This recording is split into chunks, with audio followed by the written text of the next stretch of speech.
പ്രിയമുള്ളവരെ, ഇനി Sebastian Joseph അല്ല സംസാരിക്കും, നമ്മൾ സംസാരിക്കുകയാണ്.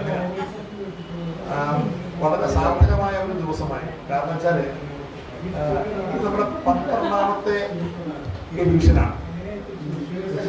വൃത്താന്തം എന്ന ഈ പരിപാടിയുടെ 12ാമത്തെ എഡിഷനാണ്. അപ്പൊ തുടക്കത്തിൽ ഇപ്പൊ ഇതെന്താവും സംസാരിക്കുക എന്നിങ്ങനെ ആലോചിച്ചു വന്നപ്പോ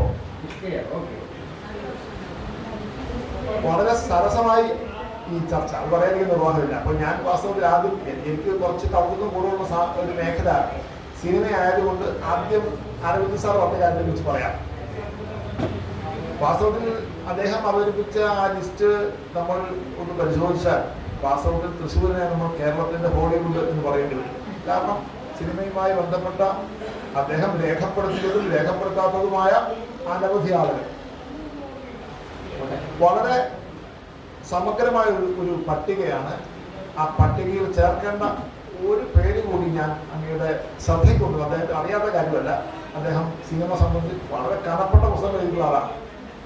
1983 ദേശീയ അവാർഡ് നേടിയ മലമുകളിലെ ദൈവം, ആ സിനിമയുടെ തിരക്കഥ എഴുതിയിട്ടുള്ളത് നമ്മുടെ കർത്തവ്യ ഭാഷ. അങ്ങനെ അതുകൂടി അദ്ദേഹം ആ ലിസ്റ്റിൽ പെടുത്തുമെന്നും ഇത് തീർച്ചയായിട്ടും ആ ലിസ്റ്റ് വളരെ എന്താ പറയുക പ്രയോജനകരമായ ഒരു പട്ടികയാണ്. കാരണം വെച്ചാല് ഈ പട്ടികയിലേക്ക് ചേർത്ത് പോകാന്നുണ്ടെങ്കിൽ ഒരുപാട് വേറെ പേര് പറയും. ഞാൻ ഒരു ഉദാഹരണം പറയാം. ഞാൻ ഈ സിനിമയിൽ കൗതുകമുള്ള ഒരാളായതുകൊണ്ട് പണ്ട് ഏതോ ഒരു പഴയ സിനിമാ മാസിക വായിച്ചപ്പോൾ അതിനകത്ത് തമിഴ് തെലുങ്ക് കന്നഡ സിനിമകളുടെ സൂപ്പർ ഹിറ്റ് സംവിധായകനായിട്ടുള്ള പി വാസുവിനെ കുറിച്ച് വായിച്ചു. പി വാസു ഇരിക്കാനുള്ള പ്രകാരമാണ്. പി വാസു നമ്മുടെ ചിന്നത്തമ്പി, ചന്ദ്രമുഖി തുടങ്ങിയ സിനിമകളൊക്കെ സംവിധാനം ചെയ്തിട്ടുള്ള കക്ഷി അദ്ദേഹം ഇരിങ്ങാന കൊടുക്കാറാണ്. അപ്പൊ ഇങ്ങനെ ഇതിൽ ചെറിയ പ്രശ്നമുള്ളത്, തൃശ്ശൂർ ജില്ലയിൽ, അതായത് ഇപ്പോഴത്തെ തൃശ്ശൂർ ജില്ലയിൽ ജനിച്ചു വളർന്ന ആളുകൾ ആണോ ഈ ലിസ്റ്റിൽ പെടേണ്ടത്, അതോ തൃശ്ശൂർ കർമ്മരംഗമാക്കിയിട്ടുള്ള ആളുകളാണോ തുടങ്ങിയ ചില വിഷയങ്ങളുണ്ട്. ഇത് രണ്ടുമാകാം, അങ്ങനെയാണ്. അപ്പോൾ അത്തരത്തിൽ ആ പട്ടിക അദ്ദേഹം ഇതൊരു അടിസ്ഥാന പട്ടികയായി സ്വീകരിച്ചുകൊണ്ട് അദ്ദേഹം ആ പട്ടിക കൂടുതൽ വിപുലീകരിച്ച് അതൊരു പുസ്തകമാക്കും എന്നും ഞാൻ പ്രതീക്ഷിക്കുന്നു. കാരണം അദ്ദേഹത്തിന് ചെയ്യാൻ ശേഷിയുള്ള ആളാണ്. പക്ഷേ ഇതിൻ്റെ ഒരു പരിമിതി എന്ന് പറയുന്നത്, സിനിമ എന്ന് പറയുന്നത് കഥയല്ല, തിരക്കഥയല്ല. ഇപ്പോൾ ചർച്ച നടന്നുകൊണ്ടിരിക്കുകയാണല്ലോ. ചർച്ചയിൽ ഇടപെട്ട പിന്നണി കൈകൊണ്ട് ചോദിച്ചു, നിങ്ങൾക്ക് സിനിമയുമായി എന്താ ബന്ധം എന്നാണ്. സിനിമ എന്ന് പറയുന്നത് വളരെ എന്താ പറയുക ഒരു ടോട്ടൽ ആർട്ടാണ്. അതിനകത്ത് എന്താ പറയുക, നിങ്ങളെ മേക്കപ്പ് ചെയ്യുന്ന ആൾ മുതൽ ലൈറ്റ് ബോയ് മുതൽ ക്യാമറമാൻ മുതൽ സംവിധായകൻ, കഥ, തിരക്കഥാകൃത്ത്, ഗാനരചയിതാവ്, ആലപിക്കുന്ന ആൾ, പശ്ചാത്തല സംഗീതം ഉണ്ടാക്കുന്ന ആൾ, ഇതെല്ലാവരും ചേർന്നതാണ്. അപ്പൊ അങ്ങനെ വരുമ്പോ ഇതെല്ലാം നമ്മൾ കാണണമെന്നുണ്ടെങ്കിൽ സിനിമാ തിയേറ്റർ എന്നൊരു സാധനം കൂടി വേണം. അങ്ങ് തൊട്ട വിഷയത്തിന്റെ ഒരു വ്യാപ്തി അങ്ങേ പഠിപ്പിക്കുകയല്ല. പക്ഷെ ഞങ്ങളൊന്ന് അദ്ദേഹത്തിന്റെ സമയപരിമിതി കൊണ്ട് അദ്ദേഹം പറയാത്ത എനിക്ക് നന്നായിട്ടറിയാം. അപ്പൊ അത് പറയുമ്പോൾ എല്ലാവരും നമ്മൾ പറയും തൃശ്ശൂരിലാണ് ആദ്യമായി സിനിമ കാണിച്ചത്, കോഴിക്കോട് ആദ്യം കാണിച്ചു, പിന്നെ തൃശ്ശൂർ കാണിച്ചു, പോൾ വിൻസന്റെ കഥയിൽ പറയും. അവിടെ എനിക്കൊരു ചെറിയ എതിരഭിപ്രായമുള്ളത്, ഈ ആദ്യമായി സിനിമ കാണിച്ചത് തൃശ്ശൂരിലാണ് എന്ന ജോസ് തിയേറ്ററുമായിട്ട് ബന്ധപ്പെട്ടുള്ള കാർട്ടൂൺകാരന്റെ കഥയൊക്കെ എനിക്ക് തന്നെ അതിനു മുമ്പ് കേരളത്തിൽ സിനിമ പ്രദർശിപ്പിച്ചിട്ടുണ്ട്, ഒരുപാട് സ്ഥലങ്ങൾ പ്രദർശിപ്പിച്ചു. ഇപ്പൊ അദ്ദേഹത്തിന് അറിയാവുന്ന, നമുക്കൊക്കെ അറിയാവുന്ന പോലെ വാസ്തവത്തിൽ ബ്രിട്ടീഷുകാരുടെ ഭരണകാലത്ത് ബ്രിട്ടനിൽ നിന്ന് സ്ഥലം വിട്ട് മാറി ഇവിടെ നിൽക്കുന്ന ആളുകൾക്ക് അവരുടെ ഒരു വിനോദം എന്ന മട്ടിലാണ് ആ നാട്ടിൽ നിന്നുള്ള ബ്രിട്ടീഷ് ഭരണത്തെ അനുകൂലിക്കുന്ന സിനിമകളുടെ പ്രിന്റുകൾ കൊണ്ടുവരികയും അത് ഇവിടെ പ്രദർശിപ്പിക്കുകയും അവരുടെ ക്യാമ്പുകളിലാണ് പ്രദർശിപ്പിച്ചിട്ടുള്ളത്. അങ്ങനെയാണ്. അതിലും കൗതുകമുള്ളൊരു സാധനമാണ് ഈ തൊട്ടുകൂടായ്മയും തീണ്ടിക്കൂടായ്മയും ഒക്കെ വളരെ ശക്തമായിരുന്നു നമ്മുടെ നാട്ടിൽ. സിനിമ എന്ന് പറയുന്ന ഒരു പുതിയ കലാരൂപം വന്നപ്പോൾ എപ്രകാരമാണ് ഈ പർച്ചേസിംഗ് പവർ, എക്കണോമിക്സ് ആണ്. ഈ സിനിമ ടിക്കറ്റ് വാങ്ങാൻ കഴിയുന്ന ആൾക്ക് അവന്റെ ജാതിയും മതവും പ്രശ്നമല്ല, പർച്ചേസിംഗ് പവർ ഉണ്ട്. അതായത് നാണയ വ്യവസ്ഥയിലേക്ക് നമ്മുടെ സമൂഹം മാറുകയാണ്. അത്തരത്തിൽ ആ സിനിമ എന്ന് പറയുന്ന സാധനം എപ്രകാരമാണ് സമൂഹത്തിൽ വലിയ മാറ്റം ഉണ്ടാക്കിയത് എന്നുള്ളതാണ്. അതിൽ ഈ ജാതി സവർണ മോശമൊക്കെ കുറച്ച് കൂടുതലുള്ള ഒരു സ്ഥലം എന്നുള്ള നിലയിൽ തൃശ്ശൂരിൽ എപ്രകാരമാണ് സിനിമ സ്വീകരിക്കപ്പെട്ടത് എന്നത് വളരെ വളരെ കൗതുകമുള്ള സാധനം. ഞാൻ അതിൻ്റെ അന്വേഷണത്തിൻ്റെ ഒരു പാതയിലാണ്. CR നീലകണ്ഠൻ ഒരിക്കൽ ഇതിനോട് പറഞ്ഞു, അദ്ദേഹത്തിൻ്റെ വീട് നമ്മുടെ ഇരിങ്ങാലക്കുടയ്ക്ക് ഇപ്പുറത്ത് നമ്മുടെ കല്ലൂർ ഭാഗത്ത്. അപ്പോൾ അദ്ദേഹത്തിന് അച്ഛനൊരു ക്ഷേത്രത്തിലെ ശാന്തിക്കാരനാണ്. അപ്പം അദ്ദേഹം പറയും പുതിയ സിനിമ വരുമ്പോൾ ഈ ക്ഷേത്രത്തിലെ ശാന്തിയൊക്കെ കുറച്ച് നേരത്തെ പെട്ടെന്ന് അവസാനിപ്പിച്ച് വേഗം വീട്ടിൽ വന്ന് കുട്ടികളൊക്കെ ഒരുക്കി, അപ്പോഴത്തേക്കും അതേമാതിരി കുട്ടികളൊക്കെ ഒരുക്കി നിർത്തിയിട്ടുണ്ടാവും. ഭക്ഷണമൊക്കെ വെച്ച് വേഗം നടക്കും. മറക്കുടയൊക്കെ പിടിച്ച് അറിയാം, മറക്കുടയൊക്കെ പിടിച്ച് അവിടെ നിന്ന് നടന്ന് നമുക്ക് പറ്റുമായിരിക്കും. പുതിയ തലമുറയ്ക്ക് ചിന്തിക്കാൻ പോലും പറ്റും. നാട്ടിൽ നിന്ന് ഇവിടെ വന്നിട്ട് ഇവിടെ നമ്മുടെ രാമവർമ്മ തിയേറ്ററാണ് വരിക. അപ്പൊ അതിനിപ്പുറത്ത് ഒരു അതെ അതിനിപ്പുറത്ത് അപ്പൊ നമ്മുടെ ഈ അദ്ദേഹം പറഞ്ഞൊരു അറിവ് വെച്ചിട്ട് എനിക്ക് നമ്മുടെ ആ MG റോഡിലുള്ള ഒരു നമ്മുടെ ഒരു രണ്ടാസല്ല അവിടെ ഒരു വീടിന്റെ മുറ്റത്ത് ഈ മറക്കുടയൊക്കെ വെച്ചിട്ട് സിനിമ തിയേറ്ററിൽ പോകും. അതാണ് സിനിമ തിയേറ്ററിൽ പോയിട്ട് എന്തുകൊണ്ട് ജോസ് തിയേറ്ററിൽ പോയില്ല എന്നുള്ള പോലും അതോടെ എനിക്കറിയില്ല. അതിനെക്കുറിച്ച് അന്വേഷണമുണ്ട്. ഈ രാമവർമ്മ തിയേറ്ററിൽ പോയി സിനിമയിൽ കണ്ടിട്ട് അപ്പോഴത്തേക്കും രാത്രിയാവും. തിരിച്ച് അങ്ങോട്ടുള്ള യാത്രയിൽ ഈ സിനിമയുടെ കഥയും അതിൻ്റെ കാര്യങ്ങളും ചർച്ച ചെയ്ത് പോകുന്നു. കുട്ടികളൊക്കെ ഉറങ്ങിയിട്ട് അതിനൊക്കെ എടുത്ത് പോകുന്ന സാധനം. പ്രധാനപ്പെട്ട സംഗതി എന്താ വെച്ചാൽ കേരളത്തിൽ സിനിമ എന്ന് പറയുന്ന ഈ ഒരു പുതിയ കലാരൂപം സമൂഹത്തിൻ്റെ എല്ലാ തലങ്ങളിലും പെട്ട ആളുകൾ അതിഗംഭീരമായി സ്വീകരിച്ചു എന്നുള്ളതാണ്. പ്രത്യേകിച്ച് ഇന്ത്യൻ സിനിമ പുരാണ കഥകളുടെയും മറ്റും പുനരാഖ്യാനങ്ങളായി നിന്ന സമയത്ത് നമ്മുടെ ഒന്നാമത്തെ സിനിമ മുതൽ സാമൂഹിക കഥകളാണ്. രണ്ടാമത്തെ സിനിമ പ്രിന്റ് ഇപ്പോൾ കിട്ടാറുണ്ടോ എന്നൊക്കെ അറിയാം. മഹാത്മാ പറവ അങ്ങനെയാണ്.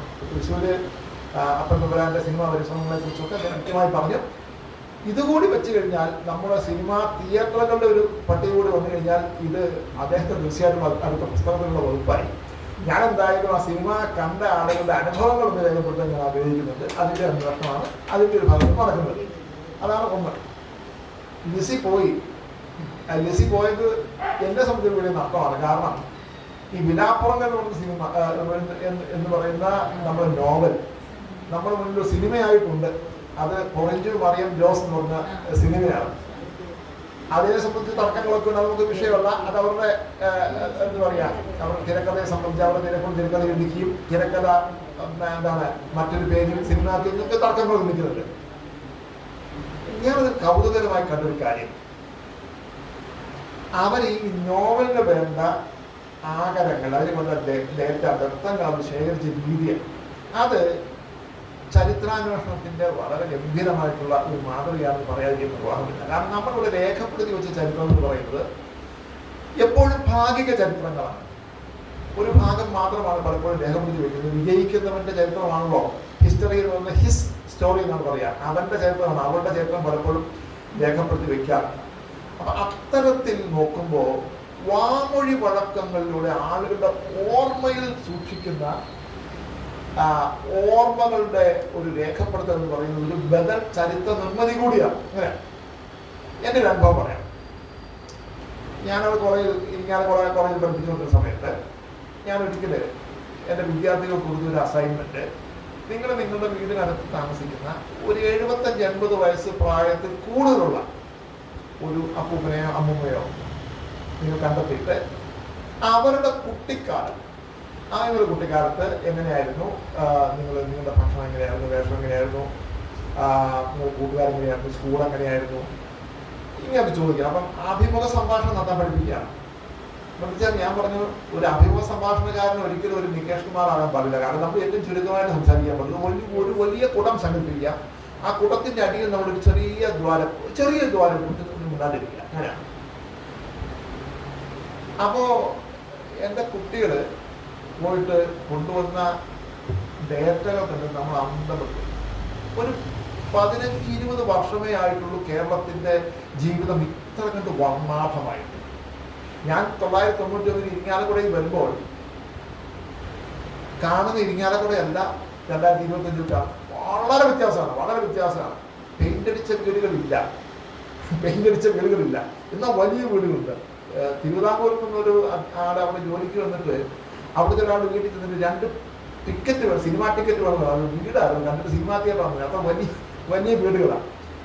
ഇതൊക്കെ എന്ന് വെച്ചാൽ നമ്മൾ കാലം മാറി വരുംതോറും ഇതിൻ്റെയൊക്കെ രൂപഭാവങ്ങളൊക്കെ മാറും. പക്ഷെ ആളുകളുടെ മനസ്സിൽ ഈ ഓർമ്മകളുണ്ടാവും. മെമ്മറി മാപ്പിംഗ് എന്ന് പറയുന്നത് ഭാഷാ ഗവേഷണത്തിലെ ഒരു ഏറ്റവും പുതിയ ഒരു ടെക്നിക്കാണ്. നിങ്ങളുടെ മെമ്മറിയിൽ കിടക്കുന്ന ചില കാര്യങ്ങൾ നിങ്ങൾക്ക് വിശ്വസിക്കാൻ കഴിയുമ്പോൾ, എൻ്റെ കുട്ടിക്കാലത്ത് എൻ്റെ ഗ്രാമത്തിൽ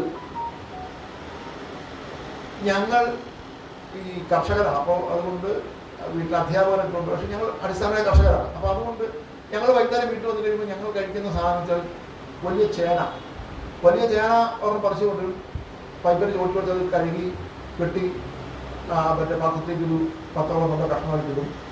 അടുപ്പിൽ വെച്ച് അത് തിളച്ച് കഴിയുമ്പോഴേക്കും അടുത്തയാൾ പോയി കാന്താരിമുളക് കുറച്ച് വരും, അടുത്തയാൾ ഉള്ളി വാങ്ങിക്കും. ഈ ഉള്ളിയും മറ്റേ എന്താണ് പറങ്ങി മുളക് എന്ന് പറയുന്നത് നമ്മുടെ മറ്റേ ചുവന്ന മുളക് എന്ന് പറയുന്ന സാധനം മാത്രമേ വാങ്ങാൻ പോകും, ബാക്കിയൊക്കെ വീട്ടിലുണ്ടാവും. ഇതാണ് കഴിക്കുന്നത് പറഞ്ഞാൽ ആൾക്കാർ വിശ്വസിക്കുമോ? അങ്ങനെയാണ്. കാരണം ഇന്നത്തെ കുട്ടികൾക്ക് ഇതറിയാവുന്നതല്ല. അപ്പം ഇങ്ങനെ ഓർമ്മകളിലൂടെ പോകുന്ന ഒരുപാട് സാധനങ്ങളുണ്ട്. അതിൽ നിന്ന് എങ്ങനെയാണ് ഈ കഥാപാത്രങ്ങളെ, ഈ കാട്ടാളൻ ജോസിനെയും ഈ മറ്റേ മറിയയും പിന്നെ ഒക്കെ കണ്ടെത്തിയതെന്നുള്ളത് അവരുടെ നാവിൽ നിന്ന് തന്നെ കേൾക്കണമെന്ന് വലിയൊരു ആഗ്രഹം ഉണ്ടായിരുന്നു. അത് എന്തെങ്കിലും നമുക്ക് സാധിക്കും എന്ന് ഞാൻ വിചാരിക്കുന്നു. സൈമൺ വേലൂക്കാരൻ സത്യം പറയാം, അദ്ദേഹം ഞാൻ പരിചയപ്പെട്ട കാലങ്ങൾ അദ്ദേഹം എനിക്കൊരു വലിയ വിസ്മയമാണ്. കാരണം അദ്ദേഹം ഈ തൃശ്ശൂരിൻ്റെ ചരിത്രത്തെക്കുറിച്ച് നടത്തുന്ന അന്വേഷണങ്ങൾ അത് പ്രത്യേകിച്ച് നമ്മളൊരു എന്താണ് പ്രശംസ അർഹിക്കുന്നതാണ്. കാരണം അദ്ദേഹം ഇങ്ങനെ ഓരോ വിഷയം എടുത്ത് കഴിഞ്ഞിട്ട് ആ വിഷയങ്ങൾ അതിൻ്റെ പുറകിൽ പോയി തപ്പി നടന്നിട്ട് ഇപ്പം ഈ തൃശ്ശൂർ റൗണ്ടിനെ കുറിച്ച് അദ്ദേഹം പറഞ്ഞ കാര്യം തീർച്ചയായിട്ടും ഏതെങ്കിലും ഒരാൾ വെട്ടിയ ഒരു റോഡ് അല്ല. ഇപ്പോൾ ഒരാൾ ചോദിച്ചാൽ പറയും അത് തൊട്ട് മുമ്പ് വരുന്നൊരു മേയറാണ് വെട്ടിയതെന്ന് ചിലപ്പോൾ നമ്മൾ ചരിത്രം പറഞ്ഞുകൊണ്ടിരിക്കും. ഞാൻ ഇതിനെക്കുറിച്ച് ആദ്യം വായിച്ചത് തൃശ്ശൂർ എന്നുള്ള പുസ്തകമാണ്, കുട്ടേഗ്രാമം എന്ന പുസ്തകത്തിലാണ്. അപ്പോൾ അതിൽ അദ്ദേഹം പറയുന്ന ഒരു കാര്യം, ഒരു അമേരിക്കൻ ഒരു ടൗൺ പ്ലാൻ വന്നിട്ട് പറഞ്ഞു നിങ്ങളുടെ ഫ്രഞ്ച് അതെ അദ്ദേഹം പറയുന്നത് ഈ നഗരത്തിൻ്റെ ആസൂത്രണം നന്നായിട്ടുണ്ട്, വെള്ളം താഴേക്ക് അദ്ദേഹം പറഞ്ഞ പോലെ കുന്നിൻപുറത്ത് നിന്ന് വെള്ളം ഒഴിക്കാൻ താഴേക്ക് പോകുള്ളൂ. പക്ഷേ ഈ കുന്നിൻപുറത്തിരിക്കുന്ന ക്ഷേത്രത്തിന് ചുറ്റും ഒരു പാത ഉണ്ടാവുകയും വളരെ കാലക്രമം കൊണ്ടാണ് ആ പാതയ്ക്ക് ചുറ്റും ബഹിർഗമന മാർഗങ്ങൾ എന്ന രീതിയിൽ വഴികൾ ഉണ്ടാവുകയും ചെയ്തു എന്നുള്ളതും, പിന്നീട് ആ വെള്ളം ഒഴുകി പോകുന്നത് ചാലുകൾ നിർമ്മിച്ചു. അങ്ങനെയാണോ നമുക്ക് ഈ അജന്ത എല്ലോറയൊക്കെ പോയി നോക്കുമ്പം പഴയ നഗരങ്ങളിലൊക്കെ ഉള്ളത് ഇത്തരം ജലനിർഗമന മാർഗങ്ങളും പാതകളും ഒക്കെ ആസ്വദിക്കും. അതിനാണ് പ്ലാനിങ് എന്ന് പറയാം.